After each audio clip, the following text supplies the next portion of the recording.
তো আমরা মিশকেক পোড়ানোর প্রস্তুতি নিয়ে ফেলছি। এই ব্যাটগুলো অনেক দিন এক জায়গায় রাখা হয়েছে, তার কারণে কিছু ময়লা জমে আছে।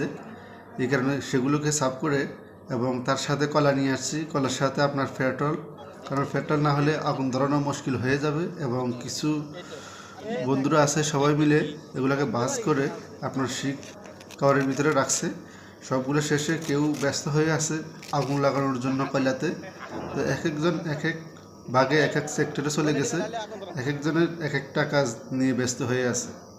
তো আমি ব্যস্ত হয়ে আছি আপনার ভিডিও বানানো নিয়ে, আপনাদেরকে দেখানোর জন্য। আমরা যেখানে আছি এখানে এটা একটা পাহাড়ের উপরে কয়টা পাথর দিয়ে মাঝখানে একটু গ্যাপ রেখে তার পাশে আমরা পেট্রোল দিয়ে আগুন লাগানোর চেষ্টা করতেছি। এবং আপনার এটা রেডি হয়ে গেছে, এটাকে আমরা প্রসেসিং করব আগুনের উপরে দেওয়ার জন্য। আগুন রেডি, এখন আমরা আগুনটাকে একটু কমানোর ব্যবস্থা করতেছি। এত আগুনের ভিতরে দিলে এগুলো বেশিক্ষণ টিকবে না, পুড়ে যাবে, তাহলে কিন্তু আমরা খেতে খুব কোনো প্রকারের টেস্ট পাবো না। এদিকে এটা পোড়ানোর জন্য একজন এদিকে ব্যস্ত হয়ে আগুনে নিয়ে এটাকে ফুটতেছে, আবার আরেকজন দুইজন এটাকে রেডি করতেছে। রেডি করার শেষে সবাই এদিকে চলে আসবো।